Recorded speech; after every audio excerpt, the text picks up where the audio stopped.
حضرت سفیان ثوری رحمۃ اللہ تعالیٰ علیہ فرماتے ہیں، میں نے دوران طواف ایک شخص کو ہر قدم پر حضور نبی کریم صلی اللہ تعالیٰ علیہ وسلم پر درود پاک پڑھتے ہوئے دیکھا تو اس سے پوچھا، اے بھائی، سبحان اللہ، لا الہ الا اللہ کے بجائے درود پاک کا ورد کیے جا رہے ہو، اس میں تمہارا کیا راز ہے؟ تو وہ پوچھنے لگا، اللہ عز و جل آپ کو معاف فرمائے، آپ کون ہیں؟ میں نے بتایا کہ میں سفیان ثوری ہوں۔ تو اس سے کہا، اگر آپ اہل زمانہ میں اجنبی نہ ہوتے تو میں آپ کو اس کا راز ہرگز نہ بتاتا۔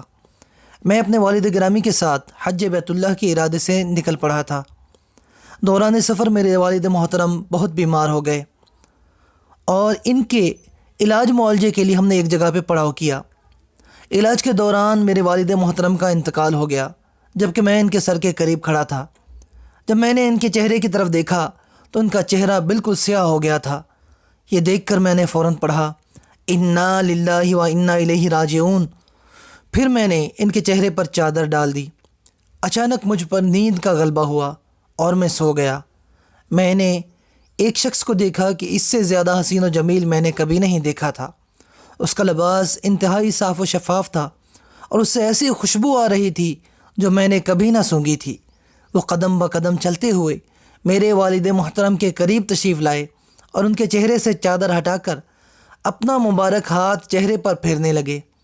والد صاحب کا چہرہ اچانک چمک اٹھا، پھر وہ پلٹنے لگے تو میں ان کے کپڑوں سے لپٹ گیا اور ان سے دریافت کیا، اللہ عز و جل آپ پہ رحم فرمائے، آپ کون ہیں؟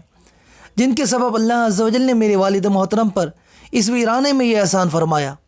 انہوں نے پوچھا، کیا تم مجھے نہیں جانتے؟ میں صاحب قرآن محمد بن عبداللہ صلی اللہ تعالیٰ علیہ وسلم ہوں۔ تیرے والد گرامی تو گناہ گار تھے، لیکن مجھ پر کثرت سے درود پاک بھیجتے تھے۔ جب یہ اس بیماری میں مبتلا ہوئے تو مجھ سے فریاد کی، اور بے شک جو مجھ پر کثرت سے درود پاک پڑھتا ہے میں اس کی فریاد رسی کرتا ہوں۔ پھر میں بیدار ہوا تو دیکھا کہ میرے والد گرامی کا چہرہ بالکل سفید ہو چکا تھا۔ تو دیکھا آپ نے کہ نبی کریم صلی اللہ تعالیٰ علیہ وسلم پر کثرت سے درود پاک کا پڑھنا، بے شک آپ صلی اللہ تعالیٰ علیہ وسلم پر درود بھیجنا گناہوں کی بخشش، سیدھے راستے کی طرف ہدایت کا سبب ہے۔ درود پاک بھیجنے والا جہنم کے عذاب سے محفوظ رہے گا اور جنت میں ابدی نعمتوں کا مستحق ہوگا۔ ایک روایت کے اندر ہے کہ نبی کریم صلی اللہ تعالیٰ علیہ وسلم پر درود پاک پڑھنے والوں کے لیے 10 عزتیں ہیں۔ نمبر 1، اللہ عز و جل کی رحمت۔ نمبر 2، نبی کریم صلی اللہ علیہ وسلم کی شفاعت۔ نمبر 3، معزز ملائکہ کی موافقت۔ نمبر 4، منافقین و کفار کی مخالفت۔ نمبر 5، خطاؤں اور گناہوں کی معافی۔